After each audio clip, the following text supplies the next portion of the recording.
Bom, pessoal, estamos aqui começando mais um College Flow para vocês e assim, eu estou muito emocionada, porque hoje o tema é um tema que tem a ver com a minha vida, com a minha trajetória profissional e a gente está aqui comemorando uma data muito, muito especial. Eu estou aqui do meu lado, vou começar por ela, Tudo tá? bem. Ladies first, né?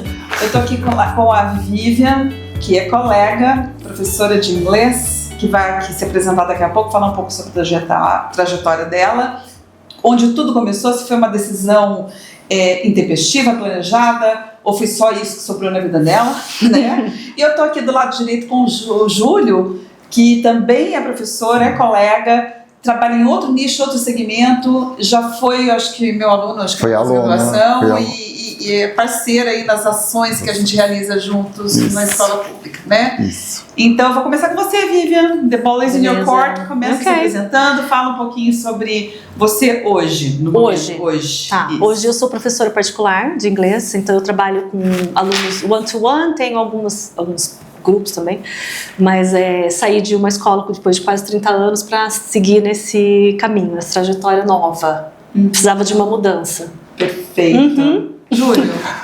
Hoje eu sou gestor escolar, eu estou na gestão de uma escola de 1.200 alunos. Uau! E sou professor de ensino superior, então trabalho dentro de uma universidade particular no ensino de línguas, né, na parte de metodologia.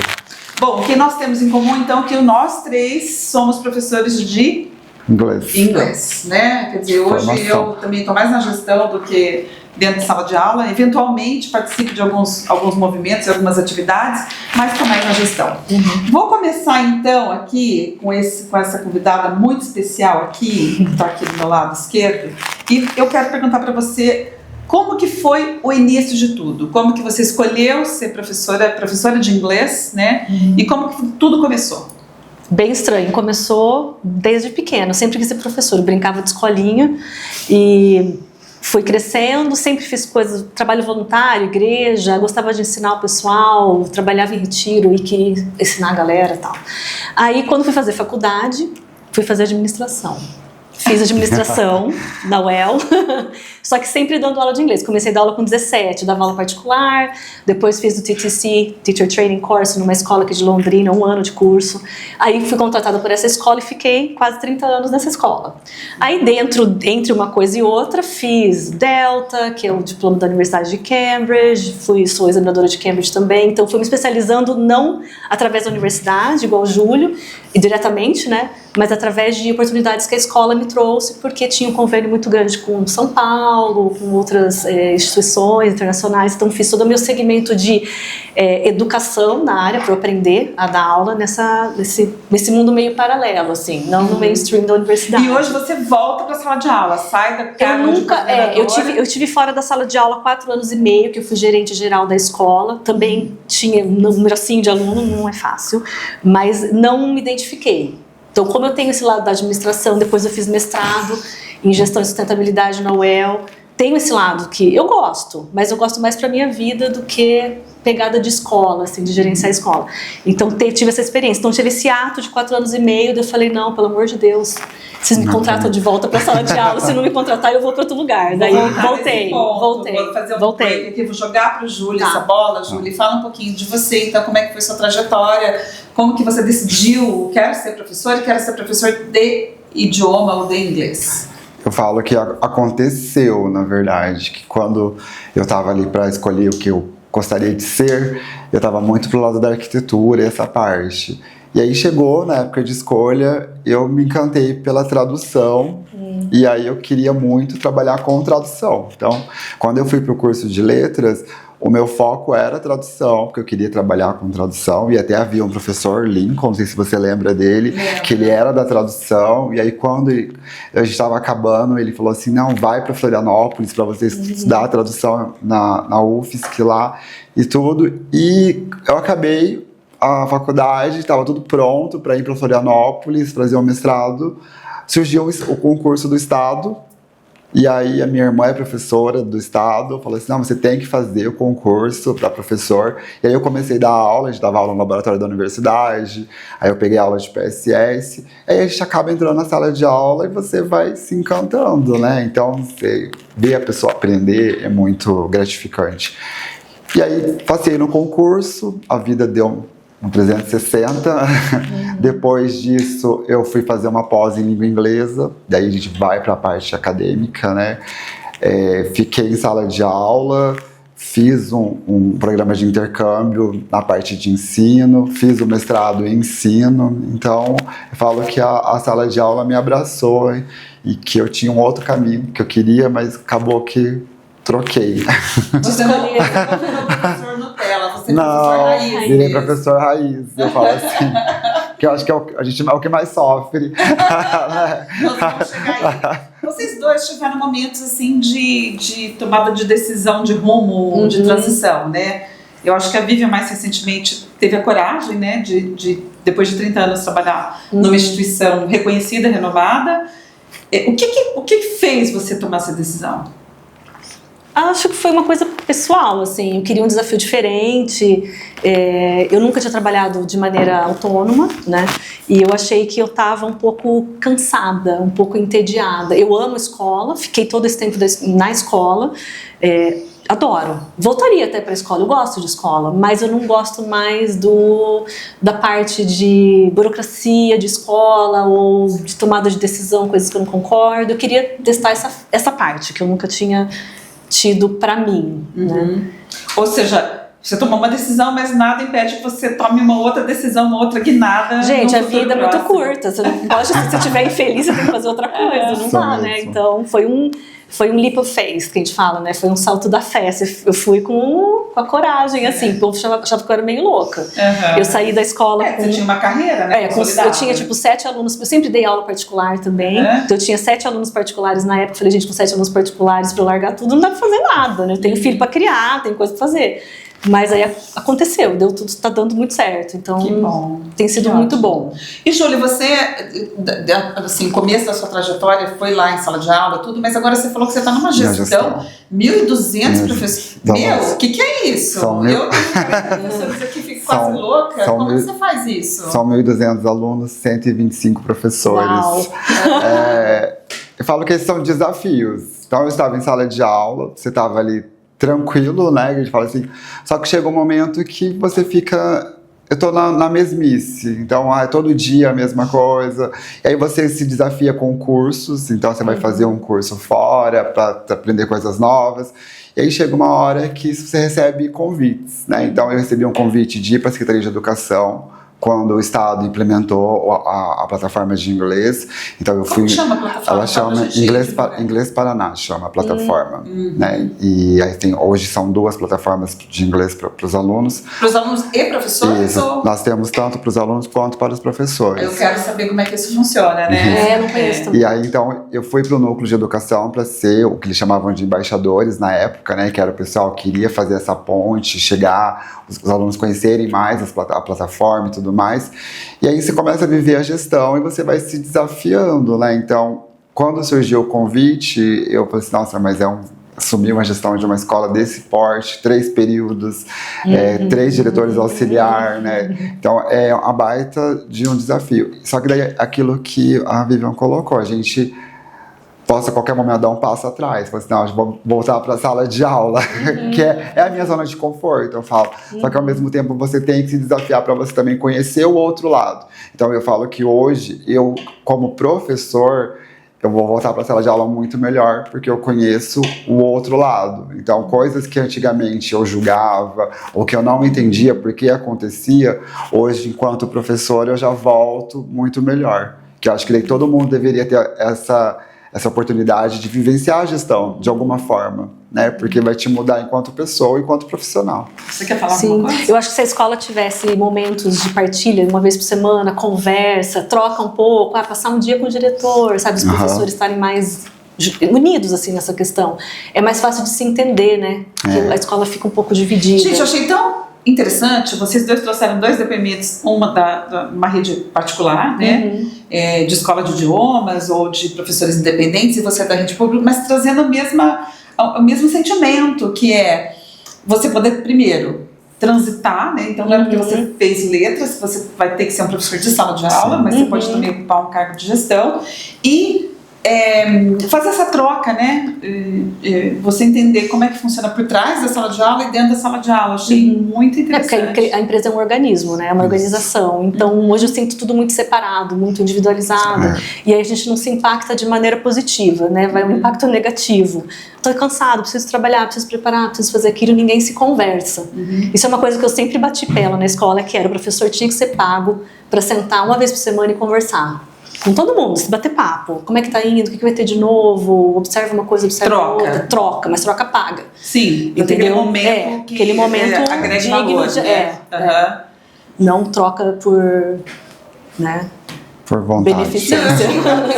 Eu acho que são pontos que a gente tem que pensar, e eu gostaria agora que vocês olhassem para aquela câmera, porque assim, tem a gente que vai assistir, que está fazendo o processo de formação do professor, né? E que vocês falassem para esses professores que vão estar nos ouvindo agora sobre os desafios que você encontra, os desafios e oportunidades que você encontra na rede. E você falou um pouquinho sobre os desafios e oportunidades que você encontra já no mercado mais aberto, para que inspire esses profissionais, porque eu acho que, considerando, Júlia, a sua escolha, acho que você fez uma escolha muito esperta, porque o mercado de tradução agora com IA, acho que ia ficar desempregado. Você ia ir pra sala de aula agora. Talvez não desempregado, mas muito lixado. Muito lixado, Então, quem quer começar? Ia ter que ir pra tradução juramentada, talvez. Quer falar um pouco pra câmera? Eu acho assim, a oportunidade para a área, eu acho que para o inglês a oportunidade ainda é muito grande, tá? A gente tem uma porcentagem de brasileiro que fala inglês é minúscula, isso é um fato. A gente tem, última vez que eu li uma pesquisa 5 anos atrás, não foi atualizado, pelo menos que eu saiba, 1% fala inglês ou conhece bem o inglês de um nível pré-avançado, avançado, 5% sabe um pouco de inglês. Então o mercado brasileiro é gigantesco.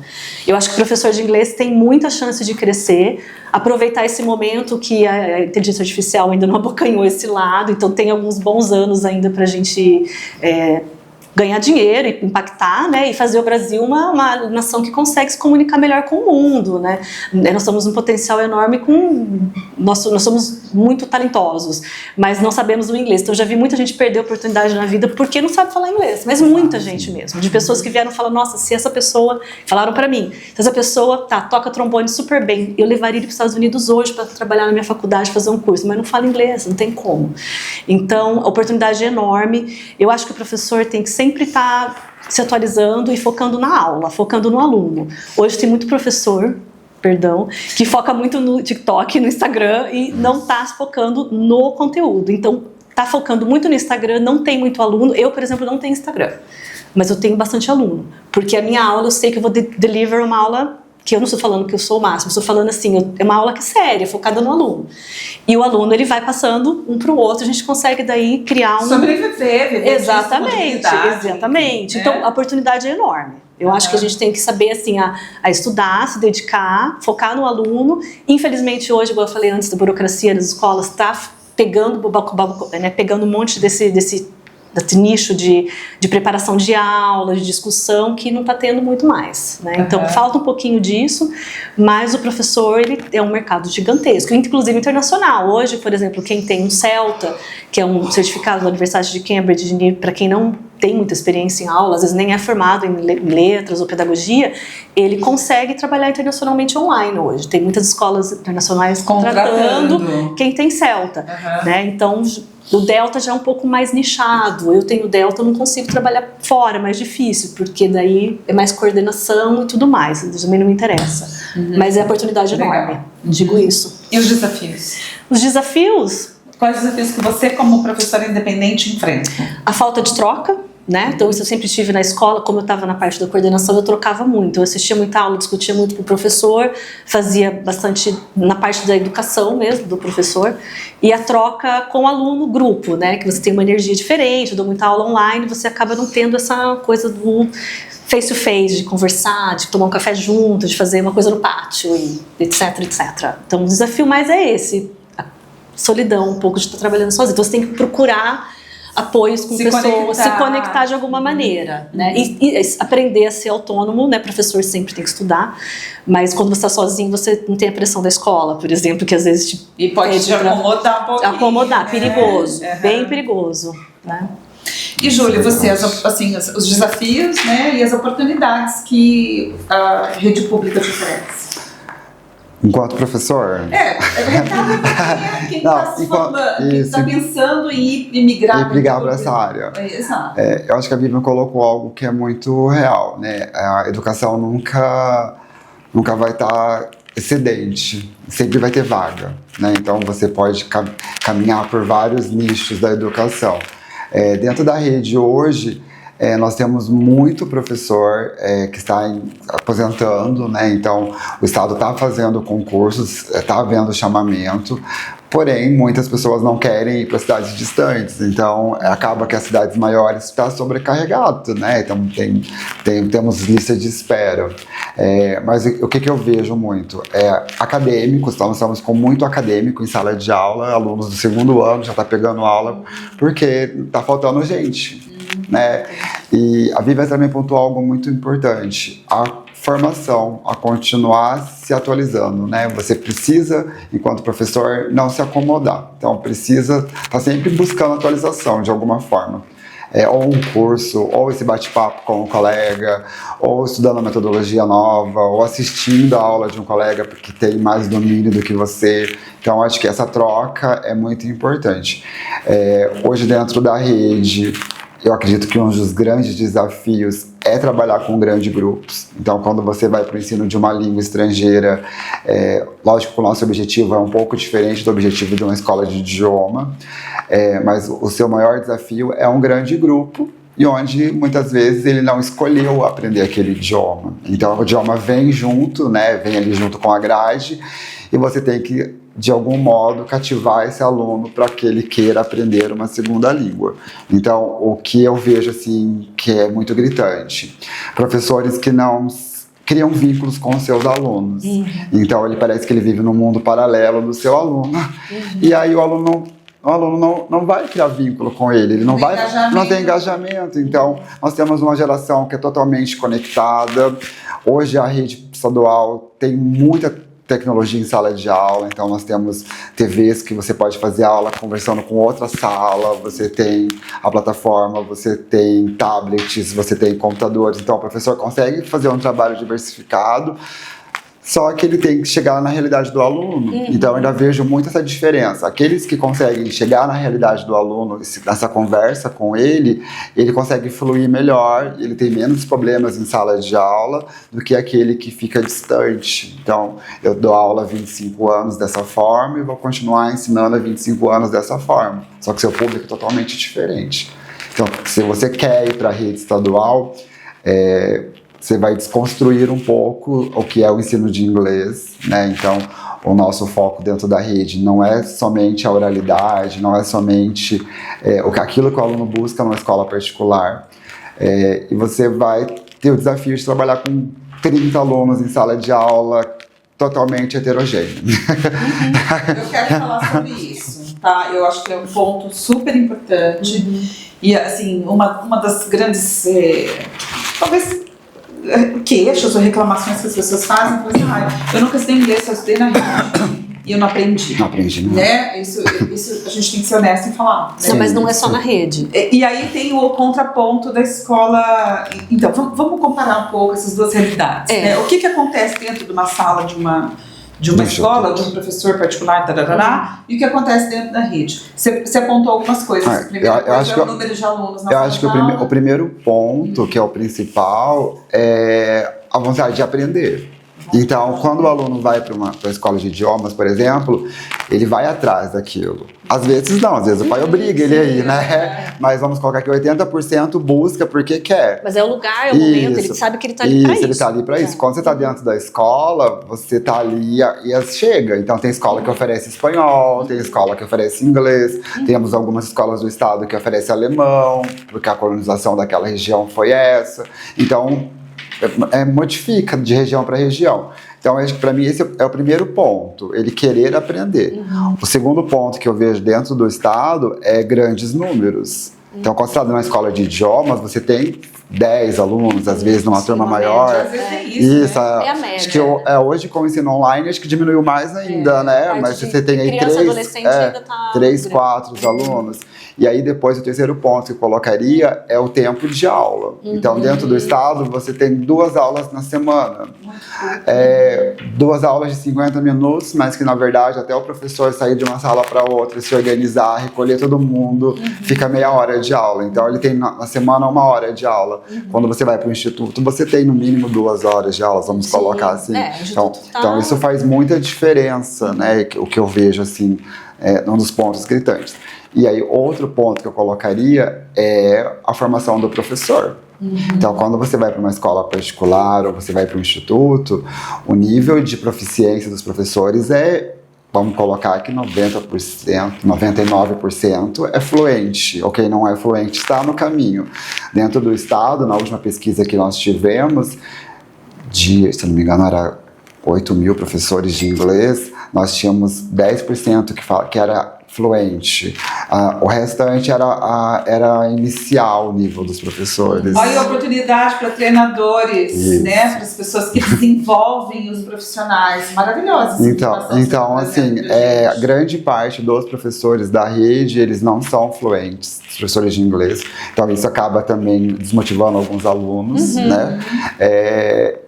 E essa aperfeiçoação, então, o professor busca, as escolas particulares fazem, né, os seus professores estudarem, então exigem que os professores tenham continuidade no seu estudo também, porque eu acho que tem que ser assim, né, você tem que estar se atualizando.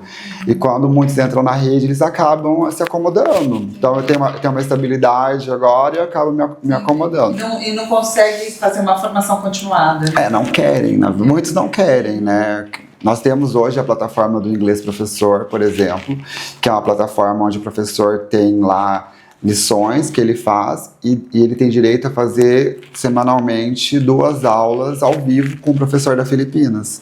Então ele tem direito a 1 hora aula, 2 vezes por semana, para fazer essa aula, que é um bate-papo. E qual a porcentagem de professor que faz? Para você ter noção, a secretaria, quando fechou essa parceria, né, era para os professores de inglês. Hoje, outros professores têm acesso, porque muitos professores de inglês não querem fazer. Não fazem. Então, tipo assim, veio uma oportunidade de você melhorar seus skills, né? E a pessoa não quis, tipo... Vivi, essa também é a realidade da escola de escola de idiomas em geral, assim?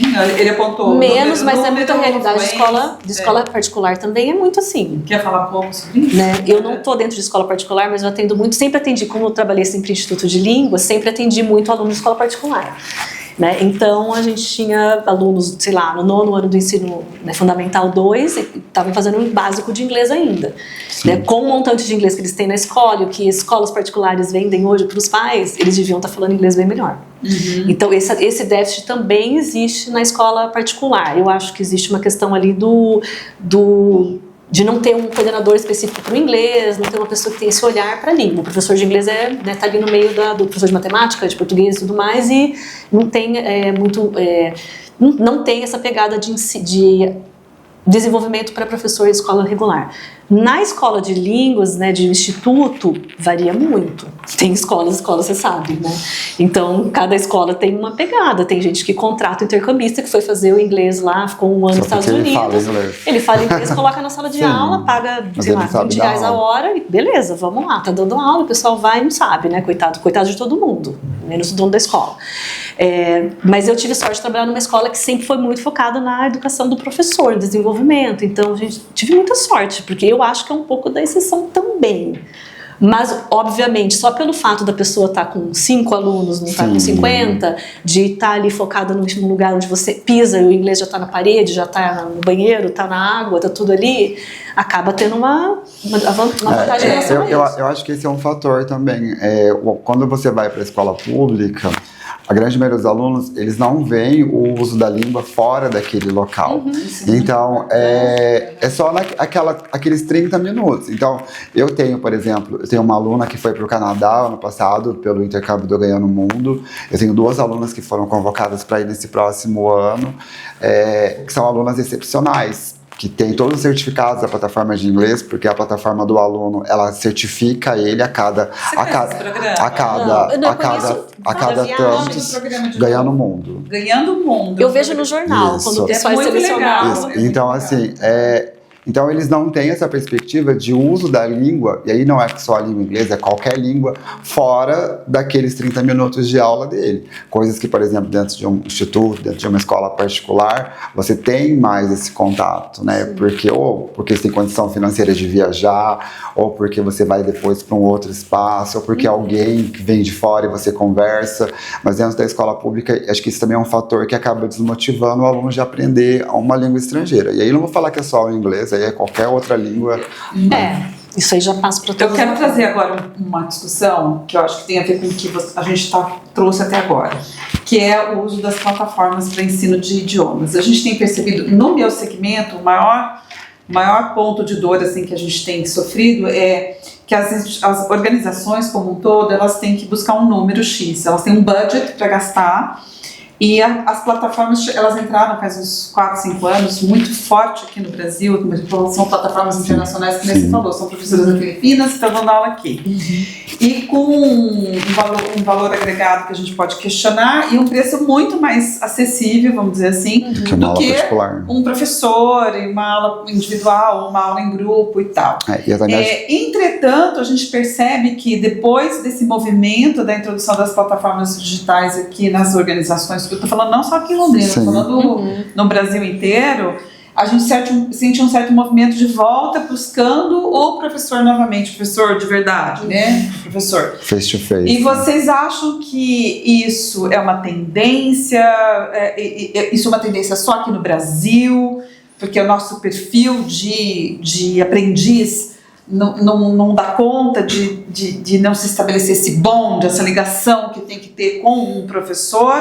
Ou é uma tendência que veio para ficar? Qual que é o sentimento que vocês têm? O meu sentimento é esse, que a plataforma existe, ela concorre, porque você tem aqui... Ela tem as facilidades, né? Você subsidia 100 alunos e a plataforma te dá possibilidade de subsidiar 1000 com o mesmo valor, vamos dizer assim. Qual que é o sentimento de vocês? Veio para democratizar um pouco, né? Tem que pensar que tem gente, todos os perfis no Brasil, tem lugar que você não chega, né, com o professor, né? Igual, né? Tem lugar que tem professor de português na aula de inglês, de matemática na aula de inglês, tem lugar que não tem aula de inglês e pronto, né? Então, a pessoa, de repente, é o que ela tem acesso e é o que ela pode pagar, ou que a empresa dela está pagando, então aquilo lá está ok para ela. Então, acho que a gente está tendo um momento mais ou menos disso. A gente tem uma gama de serviços, de maneiras para aprender hoje muito grande. Então, eu olho como maneira positiva.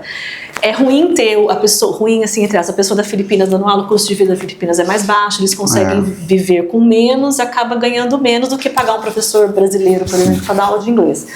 Mas eu acho que acessibilidade, eu acho que tem esse lado, né, que oportunidade para pessoas que moram, sei lá, num lugar muito remoto, que não tem acesso a uma internet boa o tempo todo, tipo, vai ter uma aula em inglês ao vivo, mas minha internet não tá boa nunca. Fala pra gente do resultado. Ou até, eu acho que até mesmo nessa questão do valor, né? Então, vou lembrar de quando eu comecei a estudar inglês, as escolas era absurdamente caro, porque não era só a mensalidade, era material e tudo mais. Então, era um investimento. Então, hoje, com essas plataformas, eu vejo essa democratização. E aí, lógico, você vai testar várias plataformas, né? Só que nunca vai ser igual você estar face to face com o professor, né? Essa é outra realidade. Aí, aquele que quer, vamos colocar um pouco mais de qualidade, acaba voltando para as escolas.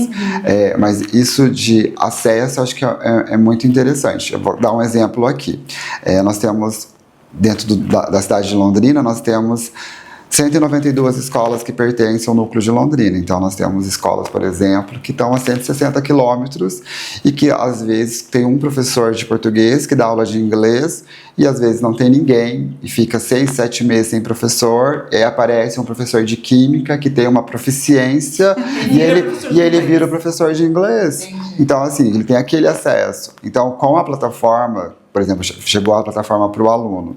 Nós tivemos alunos que moram em sítio que ele conseguiu, ao longo do último ano, ter 15 certificação internacional. Então, a cada módulo que ele vai fazendo, ele faz uma prova e ele recebe um certificado daquele módulo. Então, para esse aluno que mora a 150 quilômetros dentro de uma fazenda, por mais que ele tenha condição, ainda fica difícil ele ir para uma escola, né? Porque às vezes nem tem uma escola naquela cidadezinha que é perto da casa dele. Então fala que isso é você trazer a oportunidade para esse aluno. É o ideal? Aí são outras conversas, né? Se vai ser o ideal ou não é ideal. Mas dentro da rede que eu vejo hoje, a plataforma que hoje o Estado usa para os alunos, para os professores, tem 2 níveis a plataforma dos alunos. Tem a plataforma que é o Inglês Paraná Teens, que é para o 6º e para o 7º ano, que ela vem numa pegada mais lúdica, mais gamificada, porque é a introdução da língua. E aí, quando ele passa para o 8º, 9º ensino médio, é o Inglês Paraná High, que daí já é uma plataforma que ela é voltada mais para business, um pouco mais nessa área de negócios, e aí já tem uma linguagem um pouco diferente. E ela trabalha todas as habilidades, então ela cobra a fala, ela cobra a escrita, ela cobra a leitura. E se o aluno não fala correto, ela não passa para frente. A cada nível que ele faz, ele tem um teste que ele tem que fazer para ir para o próximo. Tem aluno que burla o sistema? Com certeza. Sempre vai ter alguém que dá um jeitinho, né? Não é aquilo, né? É o ideal? Talvez não seja em alguma situação. A minha sensação é a seguinte, eu não sou contra a plataforma, não. Acho que o ponto que você trouxe foi super relevante, que você está trazendo também. Mas a impressão que eu tenho é que depende muito do aprendiz. Sim. Quem tem esse talento para aprender via plataforma, ela aprende no YouTube. Ela aprende assistindo filme. Eu várias vezes entrevistei pessoas aqui que nunca foram para uma escola de idiomas, nunca tiveram aula com ninguém e de repente chega aqui falando em proficiência com nível B2. Aí você olha para ele e fala assim, onde você aprendeu? Sozinho. Assistindo então, filme. assim, é uma coisa muito individual, entendeu? Mas eu concordo que a plataforma é uma ferramenta a mais pra gente usar. Agora, falar que você aprende através de plataforma, eu vou falar aqui, começa com D, né? Que todo mundo fala, tô fazendo D, né? Falei, mas com quem você tá praticando? Ou você tá tendo só vocabulário passivo, né? Então, acho que é legal. Agora, eu vou voltar para vocês. Eu quero perguntar, porque a gente tá assim, tipo, quase terminando aqui o nosso bate-papo. Eu quero falar um pouco sobre algum caso curioso, algum perrengue, ou alguma coisa engraçada, algum desafio maluco que vocês já tiveram que enfrentar enquanto professores, em sala de aula. Aqui na escola a gente tem vários, que é assim, tipo, chega a pessoa e fala assim, gente, eu vou viajar semana que vem e preciso fazer uma apresentação e você vai ter que me treinar. E isso sendo um aluno em nível A1, A2. Então são os milagres que a gente tem que performar. Vocês lembram de algum caso, alguma coisa? Especificamente eu não lembro, mas são muitos assim, né?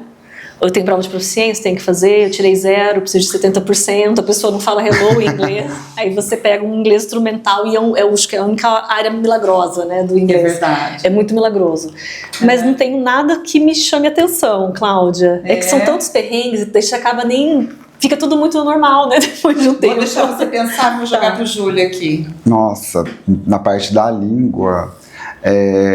Acho que a gente tem muito quando eles chegam lá no ensino médio, eles começam a pensar nas profissões que eles querem, aí eles descobrem que tem um vestibular, precisa da língua estrangeira, aí eles se desesperam.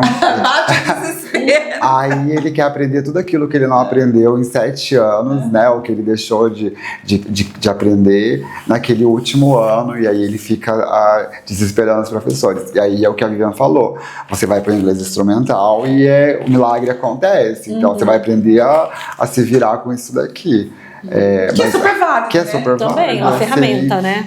Gente, para quem não sabe, inglês instrumental é uma maneira, uma abordagem diferente da gente ensinar inglês através de estratégias de compreensão de leitura, tá? Só para esclarecer. O foco é a leitura, a interpretação. Agora, gente, eu quero falar sobre um último tema, que é IA. Inteligência artificial, tá? Você já está usando a inteligência artificial na sua sala, nas suas aulas? Sim, eu preparo algumas coisas, né? Preparo slide, porque os slides ficam lindos e eu não sou obrigada, então eu coloco todo o conteúdo e os slides ficam maravilhosos. Então eu uso, mas sempre, eu não peguei nada hoje que foi gerado por mim mesma dentro de um IA que eu não tenho que corrigir. Então, meu único ponto hoje, eu sei que isso vai melhorar muito, mas hoje o único ponto é que não dá para confiar 100%. Então, o teu background até se você pede, por exemplo, um warm-up, alguma coisa, às vezes você está sem ideia, gente, todo mundo tem dia que você fala, nossa, mas eu queria uma coisa muito diferente hoje. E você pega no livro, pega ali e vai falar assim, me dá 20 ideias de coisa, eu vou escolher uma. Vem de tudo, né? Uma coisa louca, escrito errado, mas me quebra um super galho também, né? A parte mais, assim, vamos supor, você fica ali procurando coisa. Mas, operacional. Operacional. Acho que o operacional é muito bom.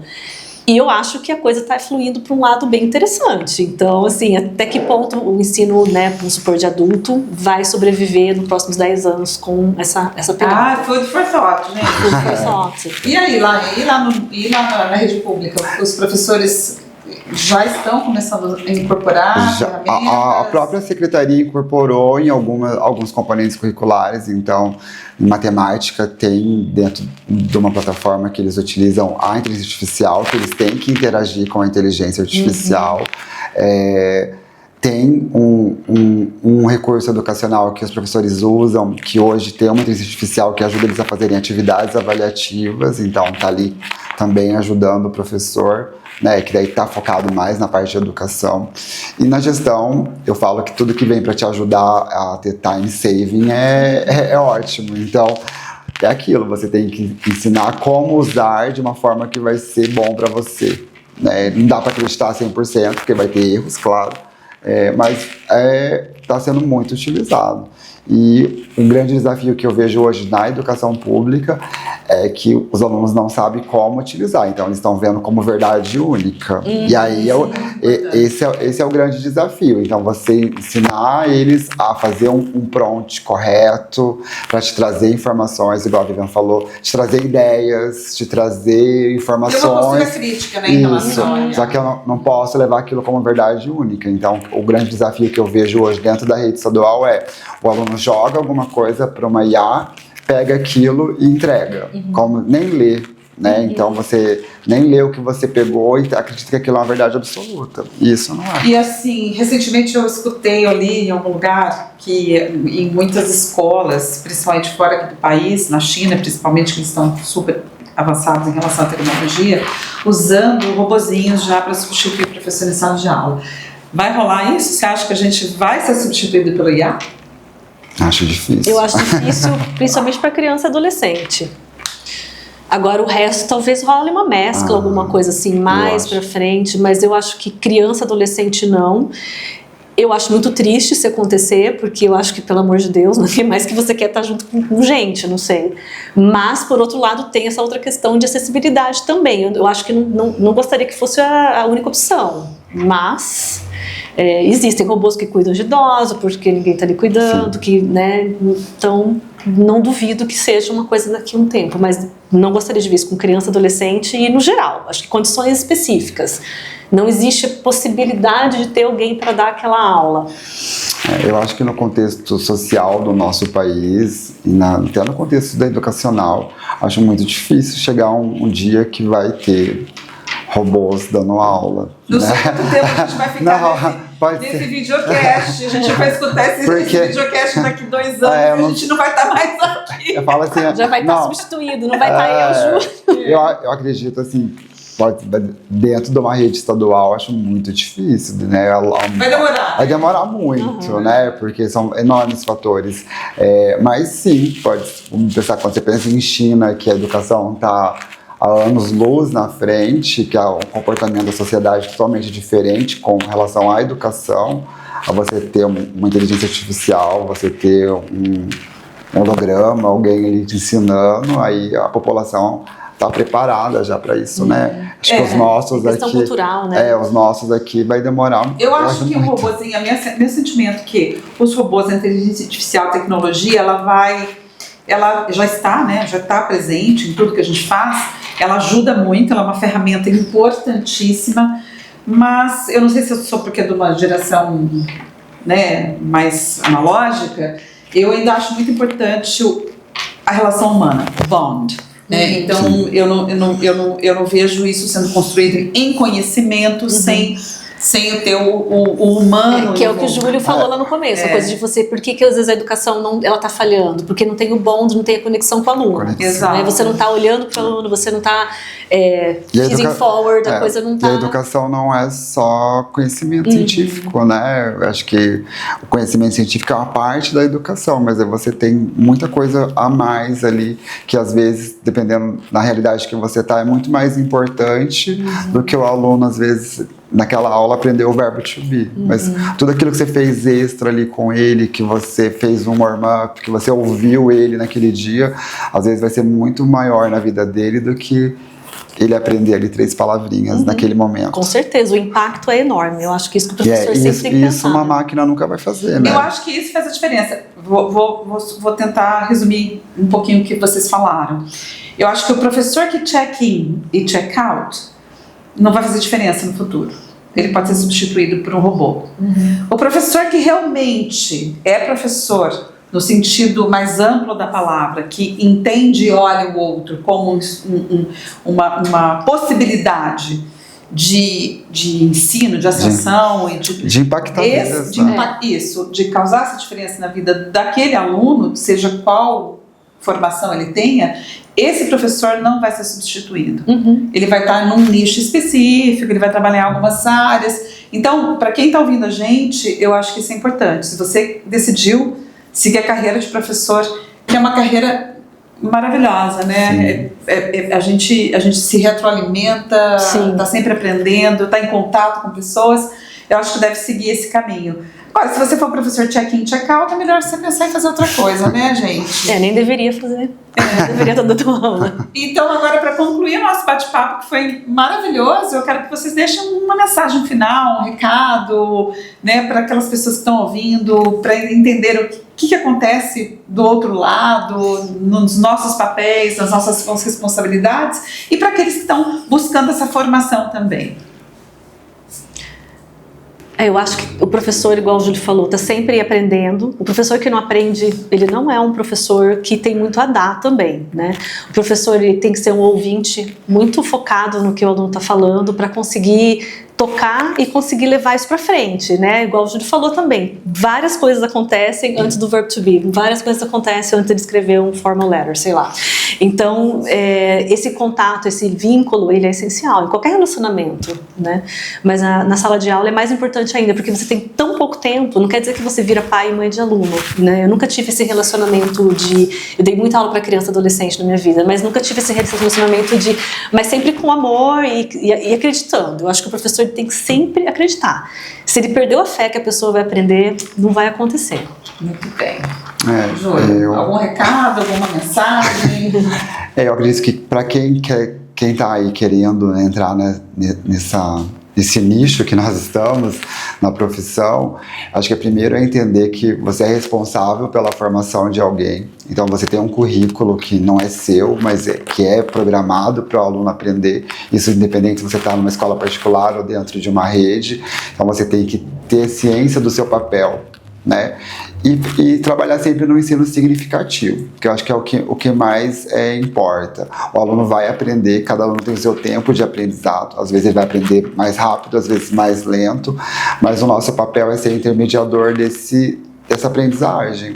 Então, quando eu vou lá montar a minha aula, que você tem que dar o seu toque para a sua aula, por mais que o material venha pronto, às vezes você tem que chegar ali e como que eu vou trabalhar com aquele aluno específico ou naquela sala específica e como que eu vou fazer isso ser significativo.